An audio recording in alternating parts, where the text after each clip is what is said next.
What are you guys doing here? It's kind of hot. Somber face. Yeah, just we're all still sad about Jason, Yeah. of course. I guess talking about football, which is hard this weekend, but with Byron, you obviously have a decision to make. If he stays on PUPs out the first 4 weeks, would you anticipate him coming off in the next 48 hours? Yeah, no, those are there's like so many things going on, especially when you have a competitive roster like we do. So that kind of had it pinpointed, but it's a fluid situation that has to do with him and a lot of other players.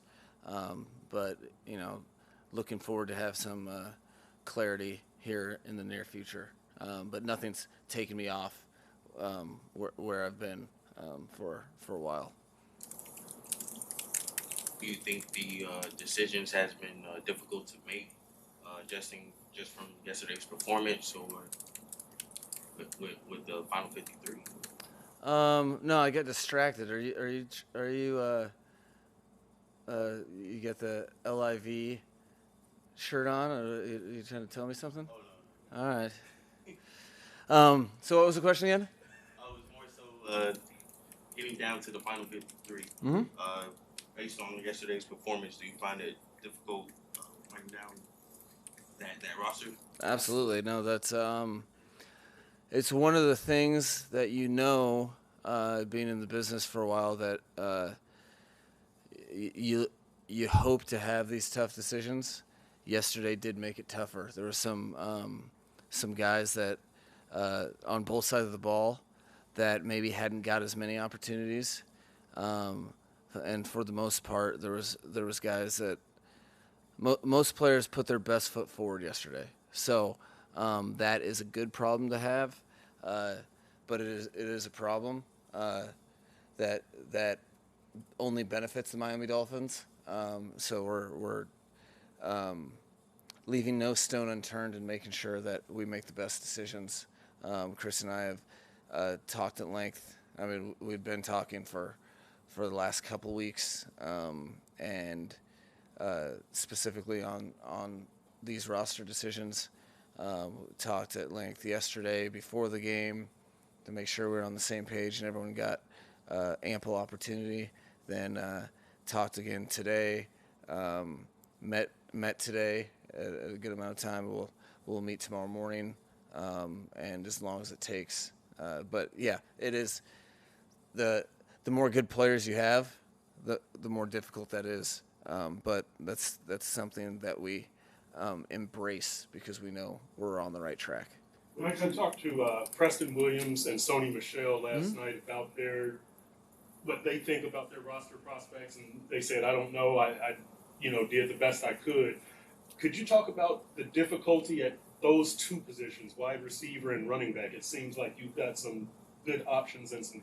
No, in particular, those two groups have not only, from the onset, we knew that those were going to be two. We knew we were going to have more NFL players than roster spots available.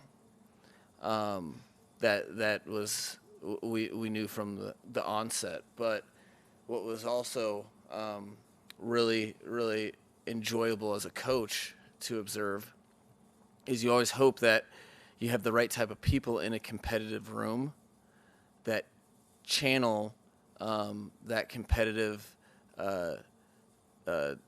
onslaught in the right direction. And so what that affords you is players getting better as a result of the competition. I think in both groups you've seen that. You've seen multiple playmakers really from top to bottom in both groups. That's what's super rare is you have, at your final 53 decision time, every player in the position group has been on the field making plays. So that does not make it easy. They've known that the whole time, which is why what I'm proud about and what I'm happy about is each and every player in those two groups I see as an NFL player. So the one thing that you can rest easy at night is I feel like they'll all have opportunities, regardless which ones make it in the National Football League, because they've taken their game to another level and put it on tape. Where do you stand as you stand at this point on Skylar Thompson and him making a case for a third quarterback? He's made it tough, hasn't he? No, I think those type of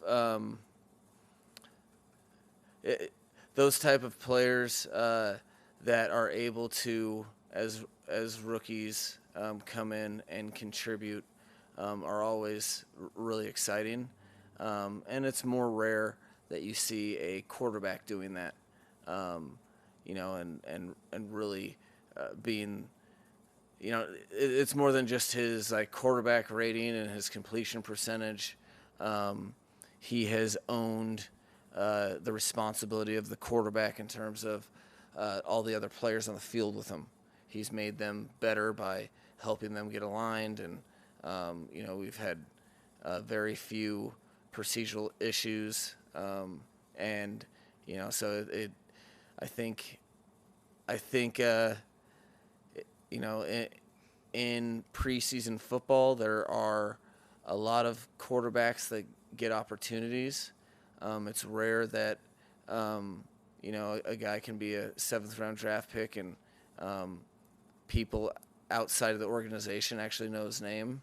I think he's opened eyes with the way he's played, and it's made that situation very tricky in terms of whether or not you can try to have him on practice squad or keep him on the 53.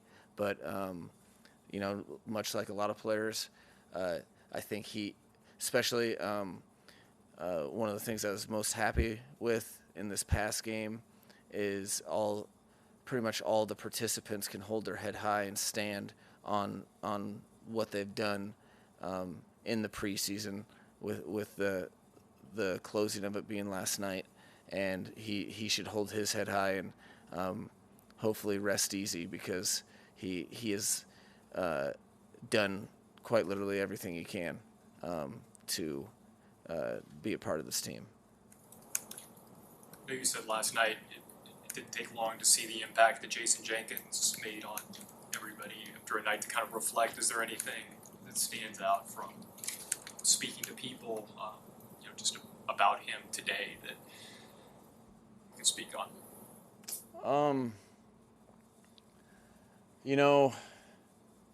I think I was just, especially in moments like that, it's hard to speak from anywhere, at least for me, from anything but the heart. And it was just another testament of who he was as a person. That, there's numerous people that unexpectedly were thanking me for what I was just speaking to what I thought was right, and just kind of being 100% transparent, as I try my best to do. But I think it's even more telling how many people have reached out and said how much they appreciate that. And which doesn't surprise me, but it just kind of doubles down. We should all be that fortunate to leave a legacy like that. And there's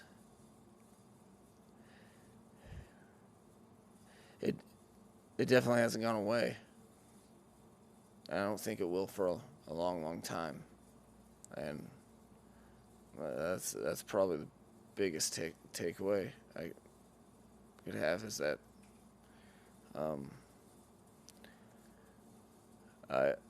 I could only hope to leave a legacy like he did with people that I work with. Mike, now that preseason games are over, can you share with us some goals that you had for preseason that you guys accomplished?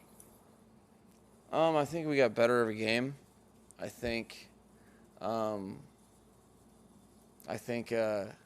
both sides of the ball, there's a trick in the National Football League that you kind of have to excel at to do well and have your dreams realized, and that's to focus on the controllables and to not whether you do something well or you do something poor, to just focus on the process and getting better without ignoring the noise and not getting caught up in things that don't really matter. What matters is getting better. And I think guys really focused on that. And that's the only way, whether it was the first quarter or the fourth quarter last night, I thought guys, we were making plays on both sides of the ball because of technique, not because of scheme. And that there's no shortcut to that. So that harnessed the goal that I had from the beginning, which was that we focus on what actually matters, and that's getting better at what we do, learning from everything, and finding, there was a ton of examples in this game and over the whole preseason of people turning what in the short term seems bad or seems as adversity, using that to be the sail that helps them get better. And I thought that was on display last night. Mike, there are reports, and I don't know if you can confirm. Who reported it? You? A lot of people did. I retweeted it because Joe did. Oh, well, I mean, if Joe jumped off a cliff. No. So what's this report? I don't even know what we're talking about yet. I jumped the gun. I got so excited. Trey Flowers has agreed to join the Dolphins. That's the report. So I don't know if you can confirm that, but we also understand that he at least tried out. So what did you see from the tryout at least? Well, that is a process that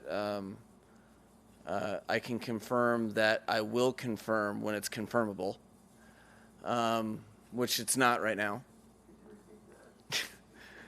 Can't. Oh, that's a one-time deal, and there's excessive use of confirm. But like what I saw was a guy that's in shape, that's ready to play. He's a consummate professional with a lot of versatility to his game and length, and plays. His style of football is conducive to the style we play. His versatility is attractive, so hopefully we'll get something done here in the near future. But it's definitely in the works. I had a question. After Tuesday, it'll be 12 days until the season starts against New England. I wanted to know, during your downtime, do you plan on heading to any local college games or high school games between that break? I feel like balance is important. It's one thing I've learned in my career. I started off, I saw maybe early to mid on in my career that sometimes you're your best version of yourself if you properly balance yourself. So, when there is some downtime, which will be 1 or 2 days in the next couple weeks, I will not be going to football games. I will be dadding, and maybe bearing the fruits of all these training camp swim lessons that my daughter Ayla's had, because I am a swim survivor, not like a swim enthusiast. I can make it to the side of the pool, but there's no stroke that I've really perfected. So it will be awesome to see my daughter comfortable in the pool, and I'll be jumping on that. You got to at left tackle after missed practice for Mhm. 3 weeks. So what do you think? I thought he did a great job. I was proud of him. He you wouldn't have thought that he was progressing through an injury.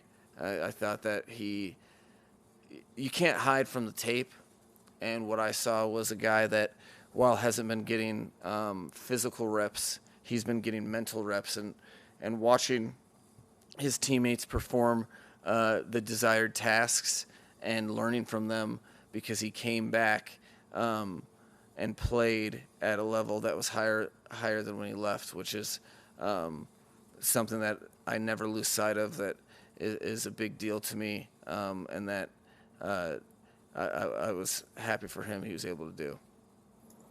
Thank you, guys. All right. Thank you.